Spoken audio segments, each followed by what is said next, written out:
Three significant meaning of the crucifixion of Jesus. 3 arti yang signifikan dari penyaliban Kristus. Number 1, Jesus tear down barrier between you and God. Yang pertama, Tuhan menghancurkan tembok pemisah atau jurang pemisah antara kita dan Tuhan. In the Gospel of Mark chapter 15 verse 33, it says, at noon darkness came over the whole land until 3 in the afternoon. Injil Markus 15 ayat 33, pada jam 12 kegelapan meliputi seluruh daerah itu dan berlangsung sampai jam 3. And at 3 in the afternoon, Jesus cried out in a loud voice, Eloi, Eloi, lema sabachthani, which means, my God, why have you forsaken me? Dan pada jam 3 berserulah Yesus dengan suara nyaring, Eloi, Eloi, lama sabachthani, yang berarti, Allahku, Allahku, mengapa engkau meninggalkan aku? With a loud cry, Jesus breathed his last. And the curtain of the temple was torn in two from top to bottom. Lalu berserulah Yesus dengan suara nyaring dan menyerahkan nyawanya. Ketika itu tabir bait suci terbelah 2 dari atas sampai ke bawah. And when the centurion who stood there in front of Jesus saw how Jesus died, he said, surely this man was the Son of God. Waktu kepala pasukan yang berdiri berhadapan dengan Yesus melihat matinya Yesus, demikianlah ia berkata, sungguh orang ini adalah anak Allah. When Jesus breathed his last breath, the curtain in the temple was torn into 2 from top to the bottom. Ketika Yesus menghembuskan nafas terakhirnya, tabir atau tirai yang ada di dalam bait suci itu terbelah menjadi 2 dari atas ke bawah. The temple is the place where heaven meets earth. The temple is where people believe that's where God dwells. The temple was there so people can come and to meet God. Bait suci ada sebagai tempat di mana surga dan bumi bertemu. Bait suci ada karena orang-orang percaya di sanalah Tuhan berdiam. Bait suci ada supaya orang bisa datang untuk bertemu dengan Tuhan. But even in the temple, they have many different sections. Bahkan di dalam bait Allah mereka mempunyai banyak area-area yang berbeda. There's the courtyard. Ada halaman dari bait suci atau bait Allah.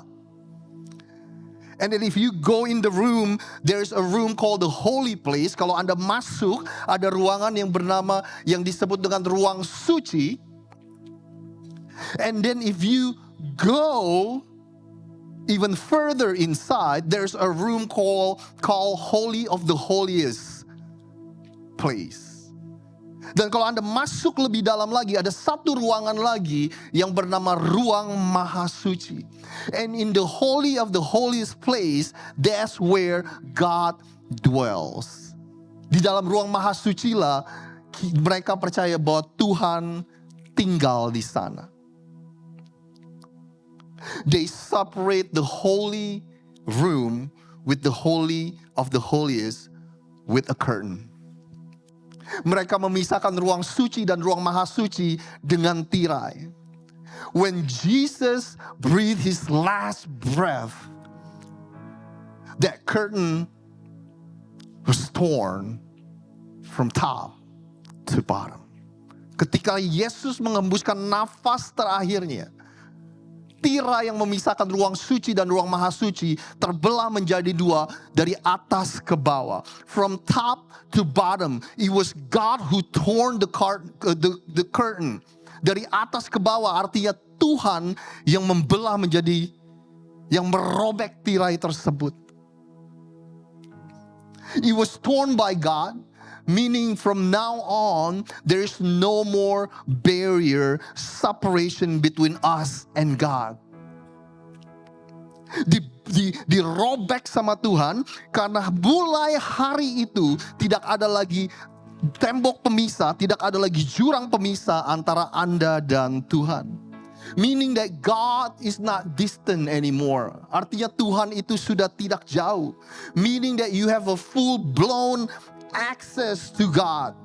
Artinya Anda mempunyai akses yang penuh dan akses yang langsung kepada Tuhan. It means that you don't have to be a priest, you don't have to be a pastor, you don't have to be a middleman, you don't have to be a holy man to have access to God. Artinya Anda tidak lagi memerlukan imam, Anda tidak lagi memerlukan pendeta, Anda tidak lagi memerlukan orang tengah, Anda tidak lagi membutuhkan orang suci untuk Anda bisa mempunyai akses kepada Tuhan. You have a direct access to God like a child come to his father. Anda mempunyai akses yang langsung seperti anak-anak punya akses yang penuh kepada ayahnya. You have that kind of access because of what Jesus have done on the cross. Anda mempunyai akses yang luar biasa itu karena apa yang Yesus lakukan di atas kayu salib.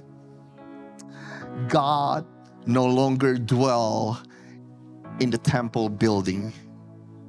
Tuhan tidak lagi berdiam di dalam bangunan bait suci. God dwell in the different type of temple now. Sekarang Tuhan berdiam di dalam bait suci yang berbeda. The Bible says you and me are the temple of God. Alkitab berkata bahwa kita mulai hari ini adalah bait suci Allah. And that's where God dwells. Di dalam bait suci yang barulah di mana Tuhan berdiam. From now on, this is where heaven meet earth. Mulai hari ini disinilah surga dan bumi bertemu. From now on, this is where the Spirit of God dwell. Mulai hari ini disinilah Roh Tuhan diam dan tinggal. Three significant meaning of the crucifixion of Jesus. Tiga hal atau tiga arti yang signifikan dari penyalipan Yesus. Number one, Jesus tear down the barrier between you and God. Yang pertama, Tuhan menghancurkan tembok pemisah antara kita dan Tuhan. Here's the number two. Jesus was offered as the final sacrifice. Yesus dipersembahkan sebagai korban yang terakhir. Hebrew chapter 10, verse 10, our sins are washed away and we are made clean because Christ gave his own body as a gift to God. He did this once for all time. Ibrani 10 ayat yang ke-10, Yesus melakukan semua yang diinginkan Allah. Oleh karena itu kita disucikan melalui pengorbanan tubuh Kristus sekali untuk selamanya. Verse 11, all Jewish religious leaders stand every day killing animal and giving gift on the altar. They give the same gift over and over again, and this gift cannot take away sins. Setiap hari para imam berdiri untuk melakukan tugas keagamaannya. Mereka mempersembahkan korban yang sama terus-menerus yang tidak dapat menggantikan dosa mereka. But Christ gave himself once for sins that is good forever. After that, he sat down at the right side of God. Tetapi Kristus hanya mempersembahkan satu korban. Dan korban itu baik dan berlaku untuk selamanya. Setelah itu, ia duduk di sebelah kanan Allah. Since the time when men have fallen, we always look for a way to make things right with God. Sejak kejatuhan manusia, kita selalu mencari cara untuk bagaimana kita bisa dibenarkan di hadapan Allah. We sacrifice animal. Kita membawa hewan kurban. Kita memotong kurban. We have sacrificial system. Kita mempunyai sistem agamawi, kita mempunyai sistem memberikan korban kepada Tuhan. Maybe we kill animal once a year, or maybe we kill animal on a certain days. Kita membawa korban berupa hewan mungkin setahun sekali, mungkin pada hari-hari tertentu. We bring our offering, we bring our gift to the temple to give to God. Kita membawa korban kita membawa hadiah untuk Tuhan. Kita datang ke rumah ibadah, kita persembahkan kepada Tuhan. Even in our modern world, we still see all of this being practiced today. Bahkan di dunia kita yang modern, kita melihat bahwa praktek ini masih saja dilakukan. Maybe in the Western world we don't see it that much. Mungkin di bagian negara kita, di negara barat, kita gak terlalu melihat banyak akan hal ini.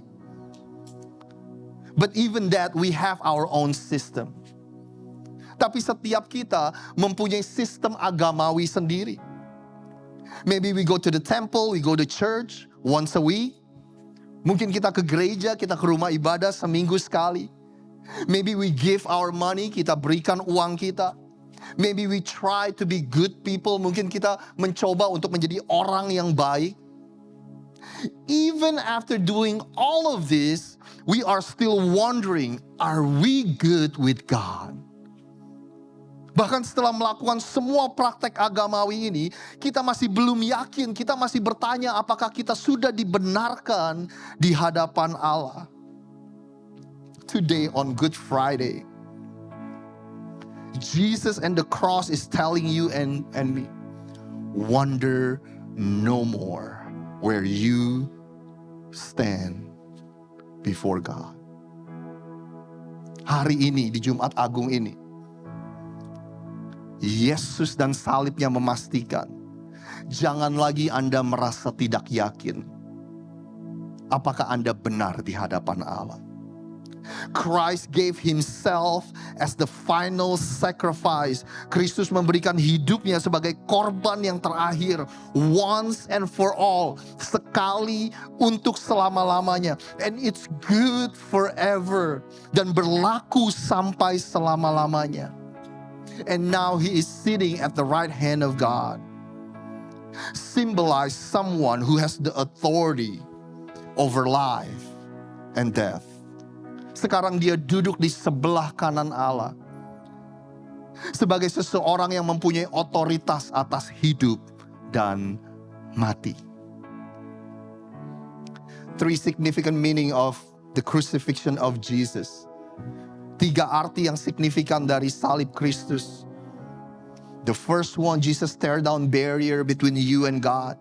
Yang pertama, Tuhan menghancurkan tembok pemisah antara kita dan Tuhan. The second one, Jesus offered the final sacrifice. Yang kedua, Yesus dipersembahkan sebagai korban yang terakhir. And here's the last one. And on the cross, Jesus demonstrated the ultimate justice of God. Yang ketiga, Yesus mendemonstrasikan keadilan Tuhan di atas kayu salib. Romans chapter 3 verse 25.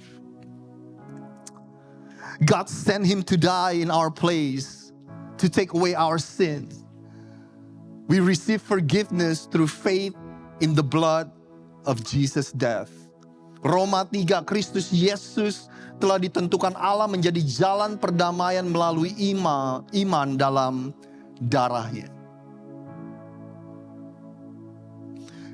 This shows that God always does what is right and fair. as in the past when he was patient and did not punish people for their sin. Hal ini dibuatnya untuk menunjukkan keadilannya, karena ia telah membiarkan dosa-dosa yang telah terjadi dahulu pada masa kesabarannya.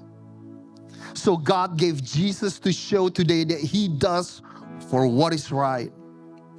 God did this so that he could judge rightly, and so he could make right any person who has faith in Jesus. Maksudnya ialah untuk menunjukkan keadilannya pada masa ini, bahwa ia adil dan juga membenarkan orang yang percaya kepada Yesus.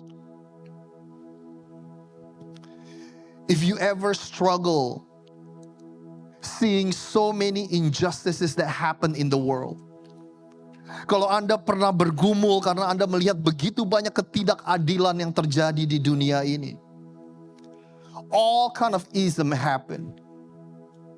Ada begitu banyak isme yang terjadi. All kind of discrimination happen. Banyak diskriminasi, crime, kejahatan, abuse, pelecehan. All the injustice that you see around you. Ketidakadilan yang Anda lihat di sekeliling Anda. If you ever feel that sense of injustice, kalau Anda pernah merasa bahwa ada ketidakadilan di dunia ini, do you know that it is God who wires you that way? Tahukah Anda bahwa Tuhan yang membuat Anda bisa merasakan ketidakadilan? Human beings are wired in such a way where we know instinctively when injustices happen. Manusia diciptakan sedemikian rupa sehingga kita bisa tahu secara insting ketika ketidakadilan itu terjadi. That is why today the cross is the demonstration that we have a just God. Makanya hari ini ketika Anda melihat salib Kristus, Anda bisa melihat bahwa kita mempunyai Tuhan yang maha adil. Meaning that one day God will make things right. Artinya suatu hari nanti Tuhan akan memulihkan segala sesuatu, membenarkan semua kesalahan yang terjadi. Meaning that God will be the perfect judge who will judge everything perfectly, meaning that the justice will be upheld. Artinya Tuhan akan menjadi hakim yang sempurna, yang akan menghakimi segala sesuatu dengan sempurna, dan keadilan yang sejati akan ditegakkan. God would not be a just God if he overlook and pretend that he didn't see our sin and transgression. Tuhan bukanlah Tuhan yang adil kalau dia pura-pura nggak melihat dosa kita dan pelanggaran kita. God would not be a just God if he didn't give consequences and if he didn't punish the sin. Tuhan bukanlah Tuhan yang adil kalau dia nggak memberikan kita konsekuensi dan menghukum dosa yang pernah dilakukan. But since God is the perfect judge, he demand the payment of our sin. Karena Tuhan adalah Tuhan yang sempurna. Karena dia adalah hakim yang sempurna. Dia menuntut pembayaran dari setiap dosa yang kita lakukan. And today is the Good Friday. Hari ini adalah Jumat yang baik dan Jumat yang agung. Because Jesus took all the punishment of our sin on the cross. Karena Yesus yang menanggung semua konsekuensi dosa Anda dan dosa saya di atas kayu salib. The sin of the entire world was put upon Jesus on the cross. Dosa dari semua dosa di dunia ini dilimpahkan kepada Yesus di atas kayu salib. So that today you and me can be set free. supaya Anda dan saya hari ini bisa dimerdekakan. So that you and me can have the right standing with God. Supaya Anda dan saya akan mempunyai status di hadapan Tuhan sebagai orang yang benar. Sin has to be punished. But God doesn't want heaven without you. Dosa harus dihukum. Tapi Tuhan gak mau surga tanpa Anda dan saya. Sin has to be punished. Dosa harus dihukum. But God longing to spend eternity with you and me. Dosa harus dihukum, tapi Tuhan mau menghabiskan kekekalan bersama dengan Anda dan saya. And that is why Jesus gave himself up and died on the cross. The cross is where justice and mercy meets. Salib Kristus adalah di mana keadilan Allah dan rahmat Tuhan dan kasih karunia Tuhan bertemu. Because sin has to be punished, but he doesn't want heaven without you. Karena dosa harus dihukum, tapi dia tidak mau surga tanpa Anda dan saya. Can we all bow our head just for a few minutes? Bolehkah kita tundukkan kepala kita? I want to close in prayer. Saya mau tutup dengan doa.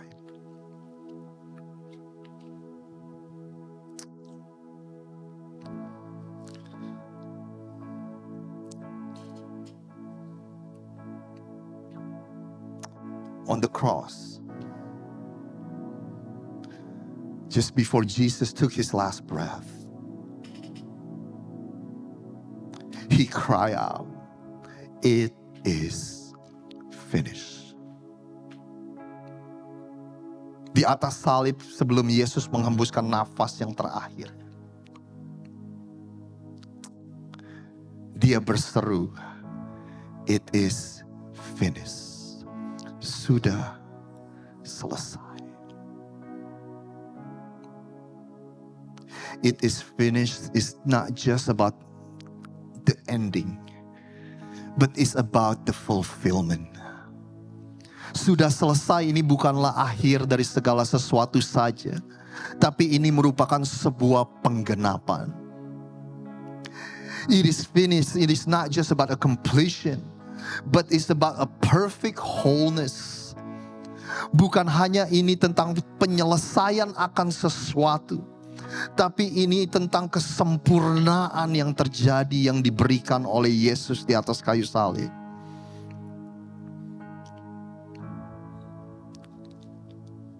In the marketplace back then, if you have debt, they will give you a letter that listed all the debt that you have.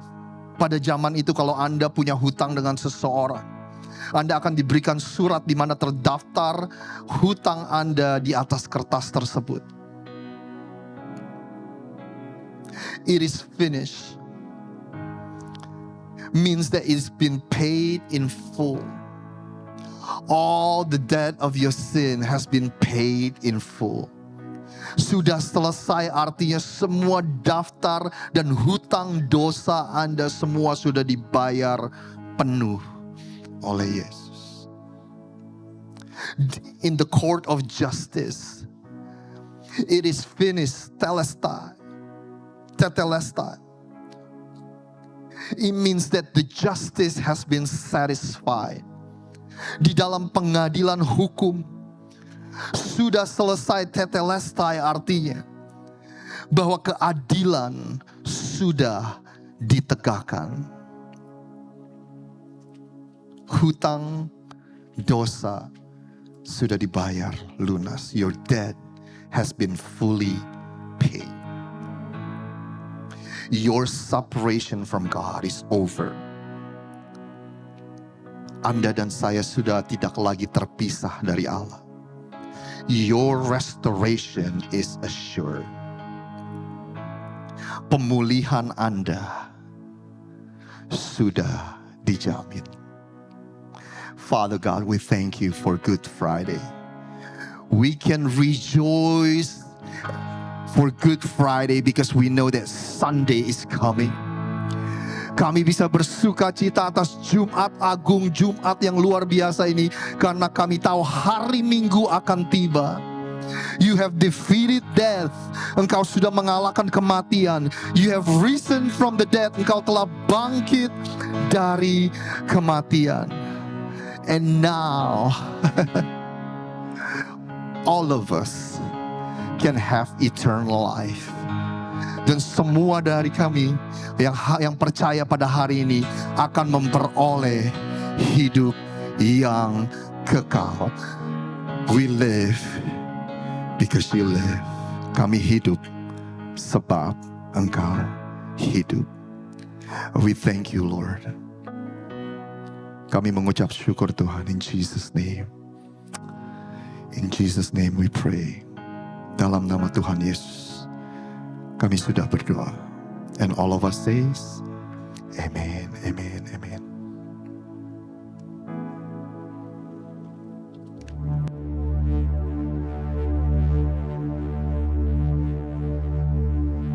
The old, rugged cross. A bloody beam of wood. A social symbol of shame. This barbaric practice of crucifixion, humiliating, agonizing, a graphic display of punishment reserved for the worst of offenders. The cross was the epitome of scorn and rejection. In the sacred scriptures, the gospel writers give account of one crucifixion that changed everything.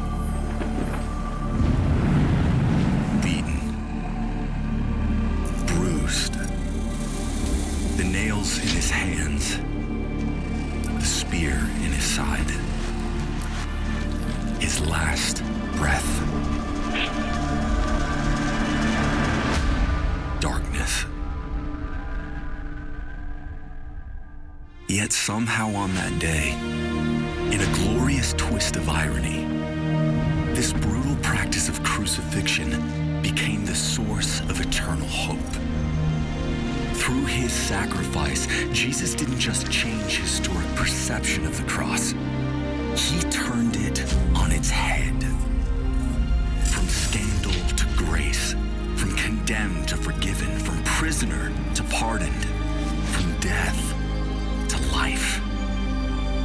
What once was seen as the ultimate form of humiliation has become the ultimate display of amazing love. Today, we remember what Jesus accomplished through the cross. We take hope in his resurrection. We celebrate his victory over death and the grave forever. Because he lives, we live.